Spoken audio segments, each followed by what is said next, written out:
Hello, this is John, and this is an unscripted walkthrough of my talk, Read, Listen, or Watch, Embracing Multimodal Content Strategy that I'm giving at the Immersive Conference, which is actually a conference within the St. Louis Tech Week overall conference.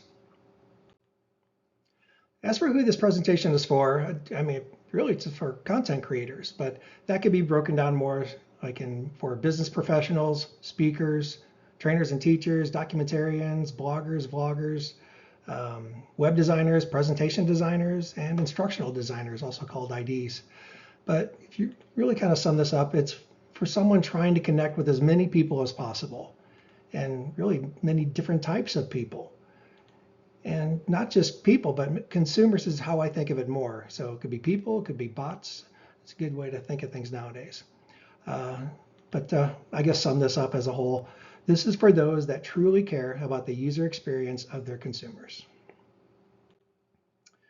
So I'm John Beluca, and I like to do a lot of odd stuff with, I guess you'd say, PowerPoint, to where my website itself looks like PowerPoint.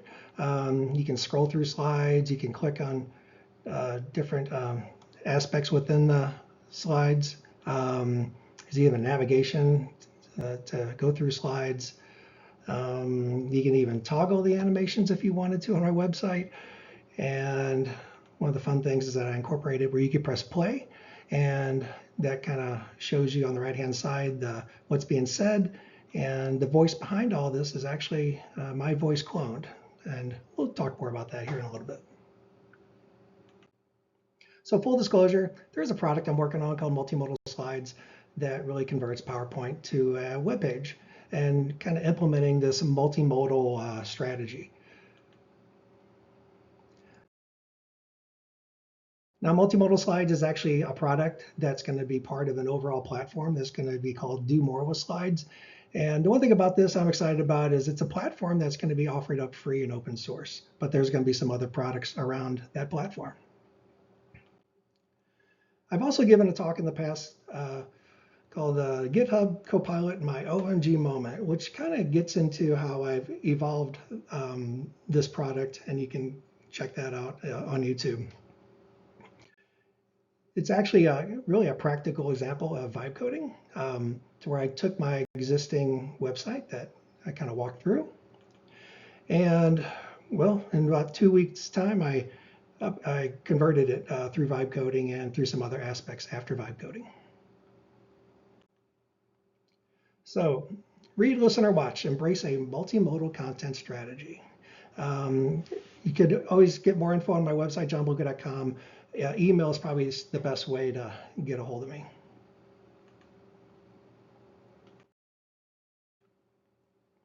As for the agenda for this, first we're going to look at content consumption experiences. So for how different people consume content, whether it's something static like a PDF, or reading a book on Kindle, or just whatever website like Wikipedia, or listening to content like an audio book, or even just watching whatever video like on YouTube or a movie.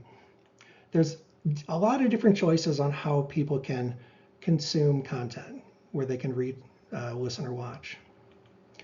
So for the content creators, for all of us, we have a good number of tools that we could utilize. We can use whatever kind of Office products, whether it's Microsoft or Google. We might be using a wiki for something that's more written, or Audacity for dealing with sound and things like that, or Adobe for doing more of the visual things and video. So we have these different choices on how we're going about writing that content, recording it, and filming it.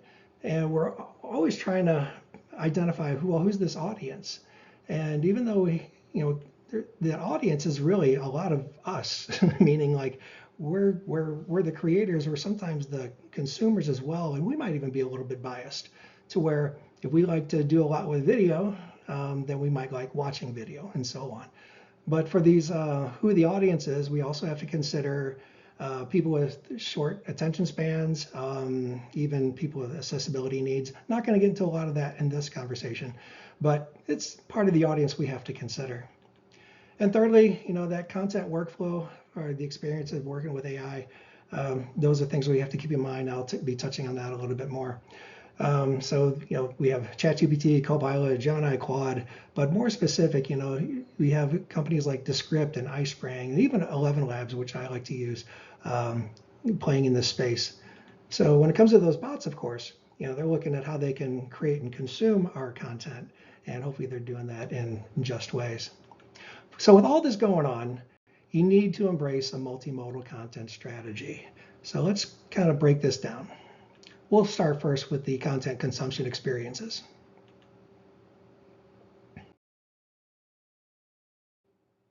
So there's a lot of these different modes of consumption that we're going to kind of walk through, but then there's the true modes of consumption that I think need more attention. So let's just kind of walk through these, starting off with read-only.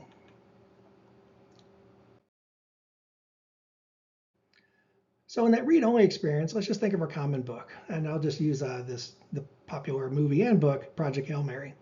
And something like that, it's just your straightforward reading experience, no visuals in there, but very common.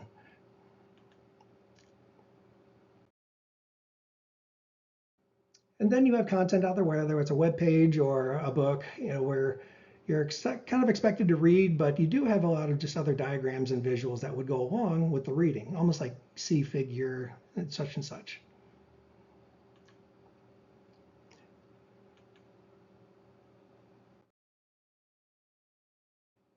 And then when it comes to something like a kid's book, that's where you have something like where it's image first, and then you kind of discover you would read something. So, we're very visual as kids. We like to kind of flip through. I'd say we're very visual as adults too.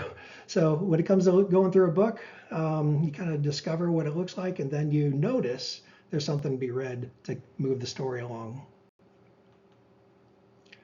Sometimes you come across something that's just image only, where you're kind of expected just to look at it and maybe have your own kind of assumptions made. So those might be done for a certain purpose, but sometimes when it's just image, expecting the person consuming that image might be a little too much.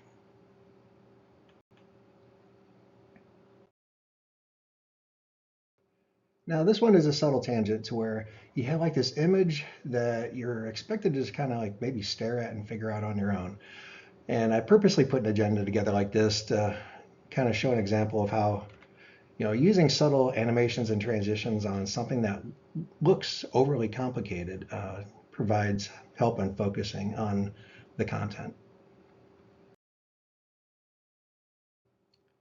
And then we have our listen only experience, such as an audiobook or the common podcast. So you could listen to the audiobook of Project Hail Mary with an Audible.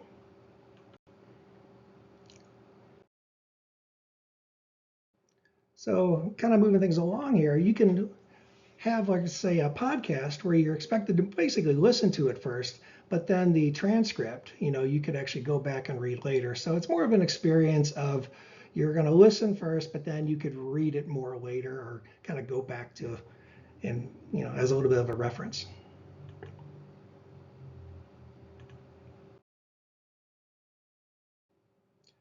Then we have the watch only experience. Now we could think of a movie, as a pretty common experience, but then you could pretty much pick almost any video on YouTube or any other environment to where you have that watch only experience. And of course, reading the book is not the same as watching the movie. The movie's a little different than the book always, but I guess, you're maybe wanting to read the screenplay or something like that. But really, this is, you're expected just to sit back and watch.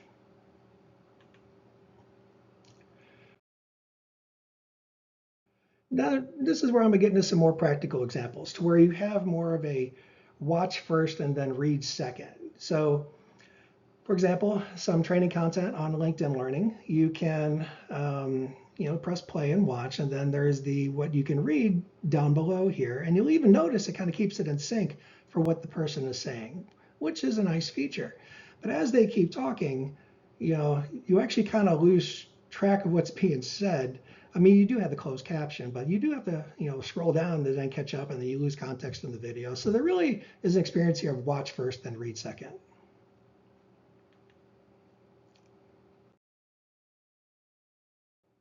Now we do see a lot of people trying to accommodate all these different ways of consuming content, watching, reading, or listening. So here's an example of a podcast. It's a technical podcast, but that doesn't really matter all that much. So this podcast, Syntax FM, I thought they do an amazing job of trying to meet people where they are. So I tend to think of this, they think of themselves maybe more a podcast, but I tend to look at their content more on YouTube first.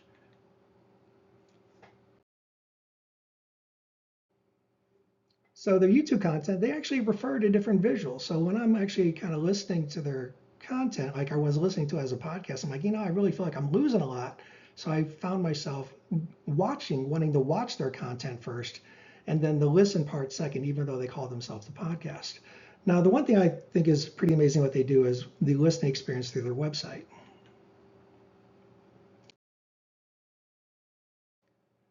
They put a lot of, I guess you'd say, care into not only just the listening experience on their website, but the reading experience as well. So as you kind of press play, you kind of have this indicator of where you're at inside of the transcript. And you can scroll ahead and it won't kind of mess with anything and just kind of here, but it's not, integrated with the watch side. But overall, an experience for what I see out there compared to everybody else, it's pretty good.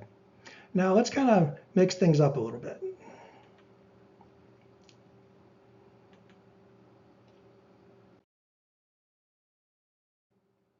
So when we look at these true mixed modes of, like, let's say reading or listening, one of them is, if you buy a book on Audible and, buy the book on Audible and then also buy it on Kindle. So Amazon has it to where they have this, what they used to call Whisper Sync, but it's a way to where you can be reading the book on Kindle, and where you stop, you can pick up on the book on Audible if you've bought both. The audio and the book itself, which is a pretty cool experience. So it's a synchronized way of being able to read or listen to that content.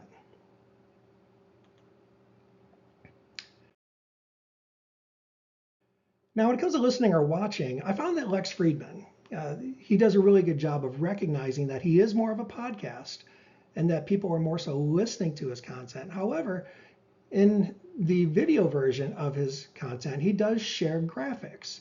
He never really refers to the graphics, or he doesn't really kind of say you got to look at, see this graphic. So you don't really feel like you have to watch the content, but it's a bonus if you do. I think even on his website, he has the transcript, which is kind of a separate thing, but his content is more of, thinking that you do want to listen more than watch, but if you watch, you get kind of this added bonus of seeing some visuals.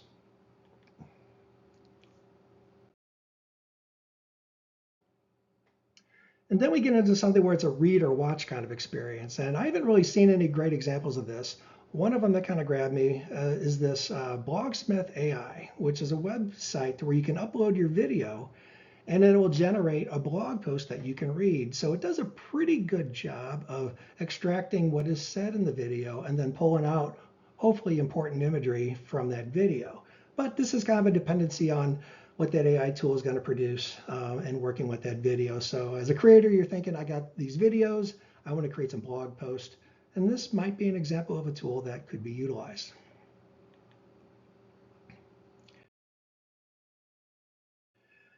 So when it comes to finding an example, it's not easy for something you can truly read, listen, or watch. And I've been really trying to find this. So I couldn't find a better example except for honestly demonstrating what I'm working on. And what I'm working on kind of defaults to this article view. And we're going to kind of walk through a demo of this and what that looks like. Before we do that, it's probably good to check out some experiences I think that they're trying hard, but they're just failing. One of those experiences is, well, on LinkedIn Learning and many of these other training sites. You think when you look at it, it looks like a good UI, good user interface, but the user experience is just not that good when you actually try to work with and understand and learn from this content structured this way. So, for example, you cannot easily read ahead while watching. We saw that. The reading experience itself is really not good. So if there's a long transcript that you're reading through, a lot of times there's a lot of visuals that need to go with that transcript for it to make sense. And the listening experience is really not good either. I noticed a lot of authors, technical authors, they're kind of really expecting you to be watching the screen. So you really can't listen to something independently. So someone creating a good listening experience is trying to create the visualization as much as possible without someone actually have to see it. Do I really need to see the talking head? I don't. Not necessarily. I know that YouTube has an algorithm where if there's more faces in a video, they'll rank it higher. But honestly, when it comes to especially training content, I don't know if I need to see the talking head in the content itself. So there's a lot to be debated there. And after watching something here on LinkedIn Learning, you can't really kind of go back to anything very easily. I mean, you can go back to the transcript, but then you got to scroll through the video if you want to get that visual. So anyway, I think LinkedIn Learning looks good, but it just doesn't have a good user experience. Let's look at a few more examples. Here's a website that has good intentions to where it's a blog post and a video. Now the video that's embedded in here, you can press play, and obviously the blog post looks clean. You can kind of look through it and hopefully get the same content that you would if you press play on the video. But you usually don't. The blog itself is maybe a summary of what the video has, and you feel like you have to read and watch this content. You really don't have a choice if you want to really understand the content.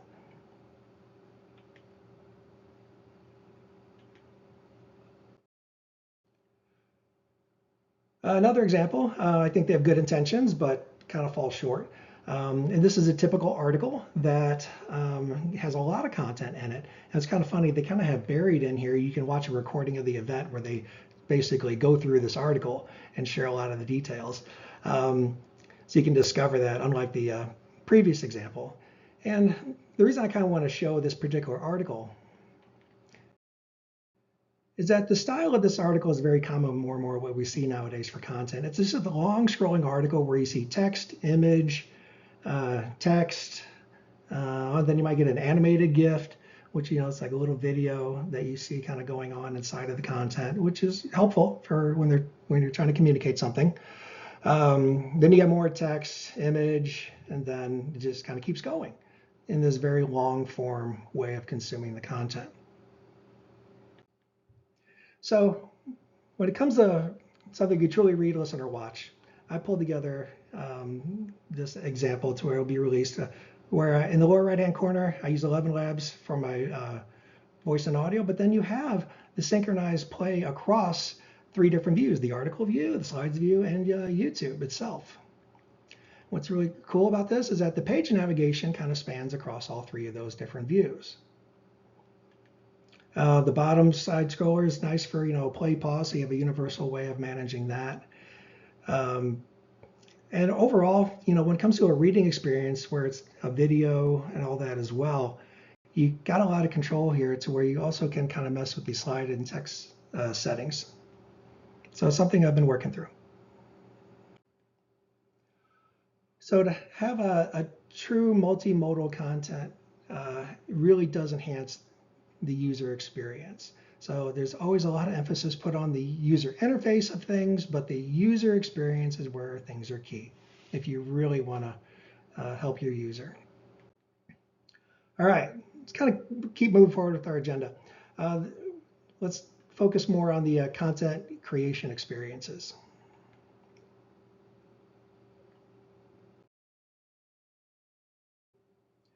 So as a content creator, we have our different tools or different document writing tools. It might be Office, might be Google Docs. We also have the drawing tools, could be Adobe. We also have other web page writing tools, like within a wiki, where you probably writing in like Markdown or something like that as well. And then when it comes to the tools of media, where you're wanting to record audio or video and edit video and or record your screen, things like that. Across all these tools, of all the tools that I've worked with, and I've worked with a lot of these, if not all of these, the best tool I have found has been this tool. Believe it or not, PowerPoint.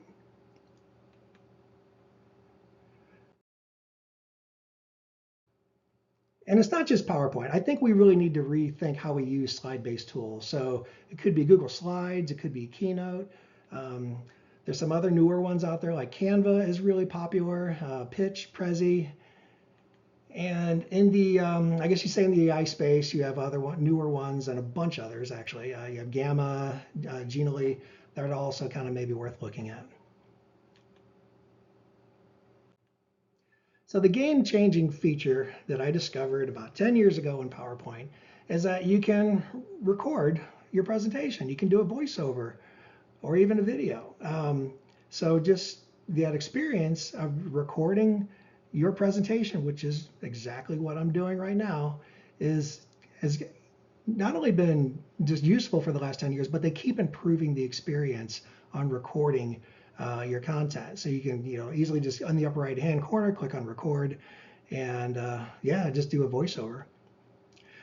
The one thing about this experience is that, it's hard to add a narration or recording over something that already has a video or some other audio going on.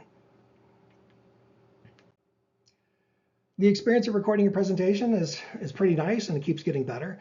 You can go in this mode of teleprompter mode where you can kind of read notes. I'm just kind of going ad hoc here, but then you have a lot of control of how you're recording. You can basically redo things one slide at a time. So unlike recording a long video, you can basically make a mistake on that slide and redo it and have that audio or video kind of done. You can blur your background if you're doing video. And yes, you have these different views like the presenter view, a teleprompter view, and so on. And once you do that recording, it throws that little video and onto your slide.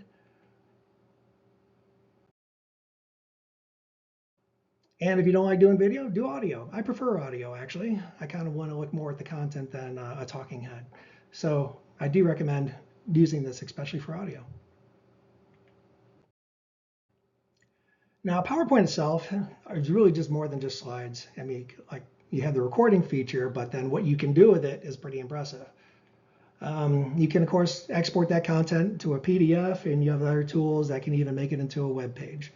You can even extract the audio files out of the PowerPoint itself, and you kind of pull those together and make an MP3 out of it if you wanted to, if you just wanted to share the audio. And then the video. This is something that's been in PowerPoint for a long time. If you wanted to export the video and put it up on YouTube, that's what I'm doing as well with this content. So, this is truly just the tool is something where you can create content that you could read, listen, or watch. All right, and continuing on with the agenda, let's look at, this kind of wrap stuff up here on looking at the workflow experiences with AI.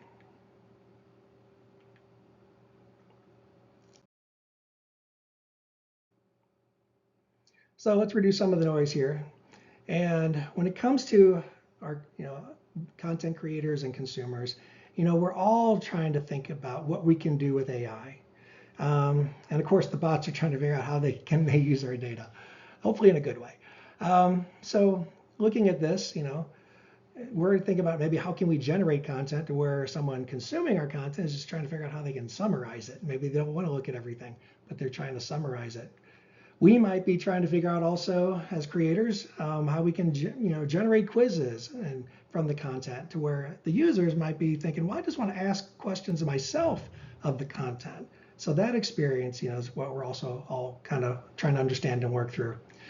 And then there's even more advanced things like text to speech. We're maybe wanting to clone our own voice like I've done in the past, or just in general to make our workflow faster. But I can even see where consumers are like, I don't like that voice. I want to hear something more I can understand. Just you can even now using text to speech choose your voice that you want to hear.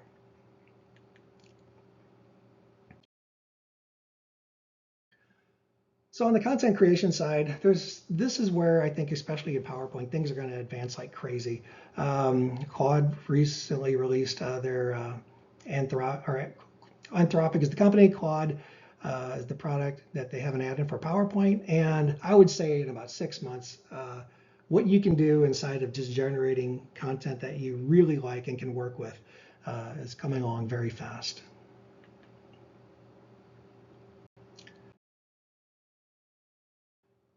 iSpring Solutions is an example of one of those LMSs, are just one of those products that they kind of do training within their content, and they even kind of pulled in how you can do some AI stuff and creating those questions around your training.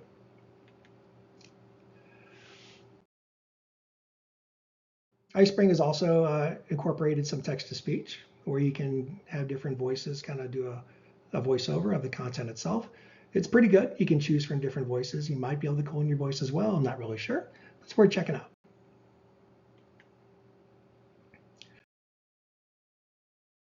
Now, Descript was one of the first big players where not only could you clone your own voice, but the quality of their voices and now their video and all, just the whole experience of what they're doing is very impressive. So this is something to check out if you really want to see some really advanced capabilities of doing some, I guess you'd say, text-to-speech kind of editing and taking out ums and things like that if you're trying to refine what your audio was. Anyway, it's worth checking out. They've been around for a few years, and they're pretty impressive.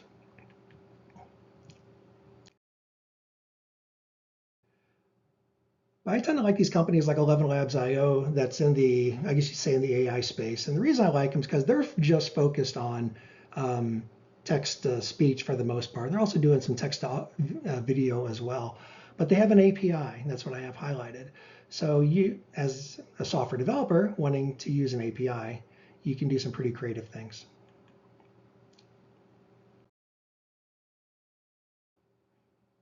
And one of those creative things is basically I built an add-in that takes the notes that I put on a given slide. I use that text-to-speech feature to where I work with 11 Labs to do the hard work of converting that text-to-speech, where I clone my own voice.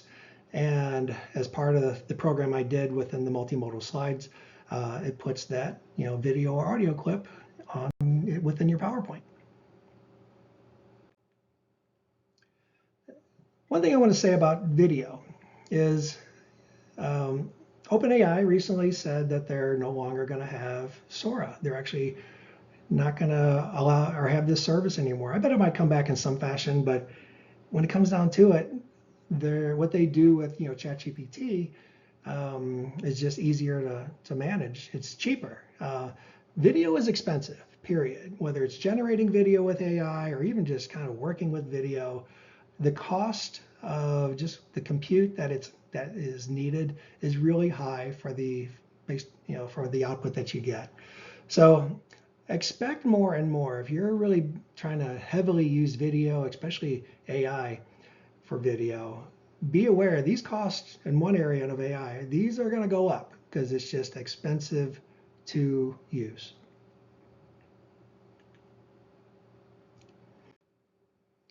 And depending on what you're trying to produce, you may not have to produce a video. You could be a little more creative. So an example for like what I'm working towards, the watch experience can be handled from the slides view and the YouTube view. Now you might want to publish to YouTube to have a wider audience reach, but you can get more creative on how you can provide all these different experiences. All right, to wrap this up, so I'm working towards this platform of Do More with Slides. It's going to be free and open source. If you have any other questions for me, you can always email me at john@johnbeluga.com. And at johnbeluga.com, you'll find recordings on YouTube that you can kind of jump to from my website, as well as this recording itself. Thank you.